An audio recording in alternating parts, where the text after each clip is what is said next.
So hello guys, आज जो है मैं तुम्हें सीएस का रिव्यू देने वाली हूँ क्योंकि कल मेरा सीएस का पेपर हुआ था 13 मई को।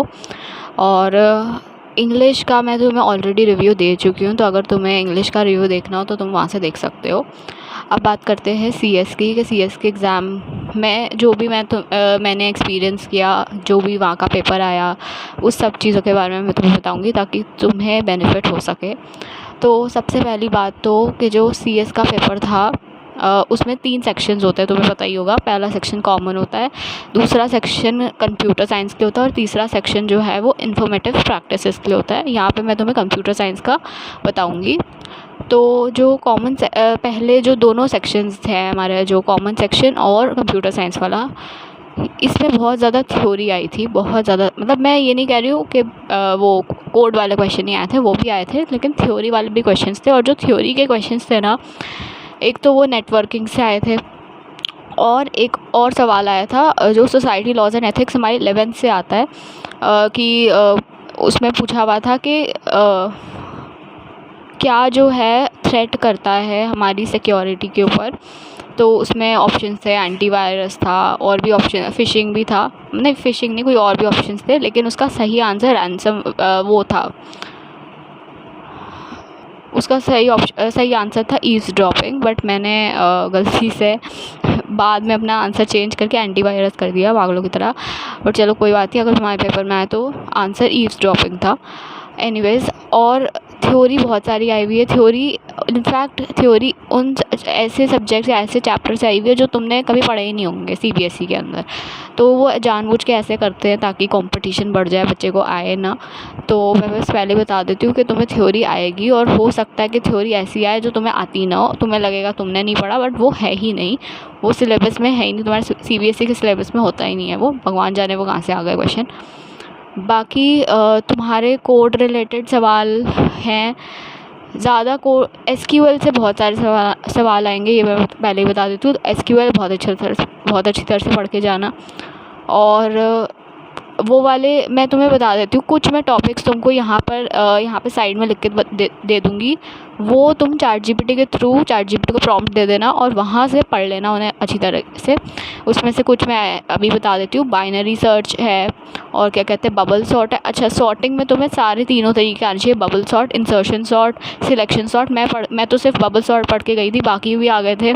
और क्या कहते हैं, स्टैक्स के अंदर स्टैक्स और क्यू तो होता ही है, लेकिन उसमें एक और होता है डी क्यू, उससे सवाल आए थे एंड मुझे डी क्यू नहीं आता था, तो तुम उसे पढ़ के जाना। और क्या कहते हैं, एक और तरीके का होता है वो कुछ नोटेशन कुछ करके होता है, मैं तुम्हें वो बता दूँगी। उसमें होता है इन्फिक्स, पोस्टफिक्स और प्रेफिक्स, ऐसे करके होता है। वो तुमको पढ़ के जाना है। वो उससे एक सवाल आया था, तो उसे सॉल्व करना तुम्हें आना चाहिए। एक्सप्रेशंस होते हैं वो कुछ, ठीक है, पता नहीं, ये सब कुछ तुम्हें पढ़ के जाना, मैं लिख दूँगी। और बाकी मैं तुम्हें ये कहूँगी कि जो पाइथन रिवीजन टूर है ना, उससे सवाल नेग्लिजिबल या कह लो आए नहीं थे। तो मैंने तो पाइथन रिवीजन टूर बड़ा अच्छा तरीके से पढ़ के गई थी, लेकिन उससे तो कुछ आया नहीं था। तो मैं तुम्हें पहले बता रही हूँ कि उससे कुछ खास तुम एक्सपेक्ट नहीं करो। फंक्शंस हो गया, एक्सेप्शनल हैंडलिंग हो गई, इससे कुछ नहीं आ रहा। फाइल हैंडलिंग से एक आधा सवाल आया होगा। एसक्यूएल से आ रहे हैं सवाल, नेटवर्किंग से आ रहे हैं, नेटवर्किंग ढंग से करके जाना। उसमें मैच द फॉलोइंग भी आया था, जो ठीक है, वो करके जाना। एसक्यूएल फंक्शंस, उसमें जो अलग अलग तरीके के फंक्शन होते हैं, डेट टाइम वाले सारे एसक्यूएल फंक्शंस। ज़रूरी नहीं है कि सीबीएसई में जो तुम्हें एसक्यूएल फंक्शंस पढ़ाए जाते हैं सिर्फ उतना ही पढ़ के जाना है तुम्हें। उससे जो वो होते हैं, क्या कहते हैं, टेक्स्ट फंक्शंस होते हैं, वो सारे तुम्हें पढ़ के जाने हैं। अब तुम चैट जीपीटी को ये सब कुछ बोल दो कि भाई मेरे को सारा कुछ बता दे, और जो प्रीवियस ईयर में पूछा हुआ है वो भी बता दे, उसे अच्छी तरह से प्रॉम्प्ट करके दे दो ताकि वो तुम्हें सब कुछ बता दे और वो तुम सब कुछ पढ़ के जाओ, ठीक है। और ठीक है, ये तुम्हें सब कुछ पढ़ के जाना है। और मैं कहूँगी थोड़ा सा जो सोसाइटी लॉज एंड एथिक्स है ना, जो 11th में हमने पढ़ा था, वो भी थोड़ा सा पढ़ लेना। उसमें जैसे फ़िशिंग है, ईव्सड्रॉपिंग है, और भी तरीके के क्राइम्स होते हैं, वो सब कुछ पढ़ लेना, ठीक है। और हो सके तो तुम थोड़े से ना प्रीवियस ईयर क्वेश्चंस देख के चले जाना, ताकि तुमको पता चल जाएगा कि कहाँ से क्वेश्चन आ रहे हैं। एक और क्वेश्चन मैं तुम्हें बताती हूँ, मेश टोपोलॉजी से क्वेश्चन आया था, उसमें कुछ फार्मूला रिलेटेड था। वो भी मैं तुम्हें कमेंट सेक्शन में, ये सब कुछ मैं ना कमेंट सेक्शन में डाल दूँगी, ठीक है, तुम वहाँ से देख लेना। मेश टोपोलॉजी, उससे सवाल आया था, उससे कुछ फार्मूला बेस्ड आया था। अब ज़रूरी नहीं है कि तुम्हारे पेपर में भी वही सेम सवाल आएगा, लेकिन तुम समझो कि तुम्हें अगर कोई फार्मूला कहीं पे भी दिख रहा है सीएस के अंदर, कहीं पे भी, नेटवर्किंग प्लीज़ अच्छी तरह से करके जाना, वहाँ से सवाल आ रहे हैं, तो वहाँ पर कोई भी फार्मूला तुमको दिख रहा है, ठीक है, तो वो ज़रूर पढ़ के जाना। बिकॉज़ जो सीएस है ना, वो मैंने देखा है कि वाईटी पे कोई भी ज़्यादा नहीं पढ़ाता, तो इसीलिए तुम जितना भी चैट जीपीटी के थ्रू कर सकते हो प्रिपेयर, उतना चैट जीपीटी के थ्रू प्रिपेयर कर लो, ठीक है।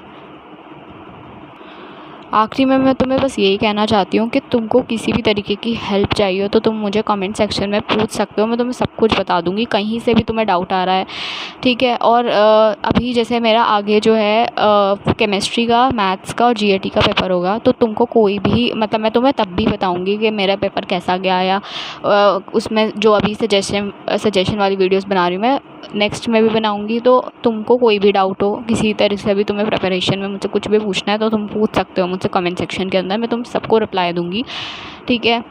एंड ऑल द बेस्ट यार, बिल्कुल भी डरना नहीं है, ठीक है, बिल्कुल भी स्ट्रेस नहीं लेना है, अपनी तरफ से हम बेस्ट कर सकते हैं, हमारे हाथ में रिज़ल्ट नहीं है लेकिन मेहनत ज़रूर है, ठीक है।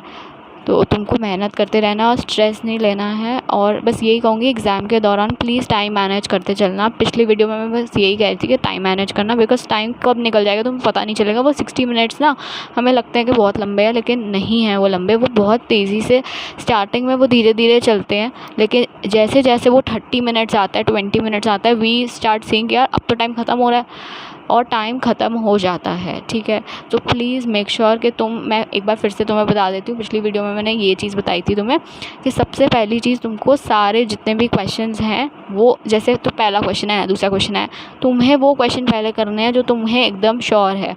और जिस भी क्वेश्चन में कन्फ्यूजन आ रहा है 2 ऑप्शंस में, तो उसमें से कोई भी, जो भी एक ऑप्शन तुम्हें लग रहा है कि ये हो सकता है, उसे क्लिक करो और मार्क फॉर रिव्यू रख दो, ठीक है। जब तुम 50 क्वेश्चंस एंड तक आ चुके होगे, तो तब तक तुमने जितने भी शॉर्ट क्वेश्चन जो तुम्हें एकदम अच्छी तरह से आते हैं वो तो तुमने कर ही लिए होंगे। जो मार्क फॉर रिव्यू होंगे उन्हें एक बार फिर से देख लेना, अगर चेंज करना है कर लेना ऑप्शन, अदरवाइज़ अगर चेंज नहीं करना है तो उनको वापस सेव कर देना नॉर्मली, ठीक है। अब तुम्हें वो क्वेश्चंस पे जाना है जो तुमने बिल्कुल भी अटैम्प्ट नहीं की है, ठीक है, उनमें सोचना है कि क्या सही आंसर हो सकता है। अगर समझ आ जाता है कोई आंसर, क्लिक कर देते हो तो ठीक है, अगर नहीं आ रहा है तब भी तो कोई ज़बरदस्ती नहीं है कि करना ही है। लेकिन आई विल सजेस्ट यू कि जैसे आप ओवरऑल जो 50 सवाल होंगे उसमें, नहीं 40 सवाल होंगे सीएस के अंदर आई गेस, तो नहीं 40 नहीं 50 ही हैं, सॉरी 50 ही हैं। तो वो जो 50 सवाल होंगे ना, वो तुमको मेक श्योर करना है कि उसमें से एटलीस्ट, मतलब मैं ऐसा मस्ट नहीं कह रही हूँ, लेकिन एटलीस्ट कोशिश करो कि तुम 40 या 45 सवाल तो अटेम्प्ट करके आ रहे हो।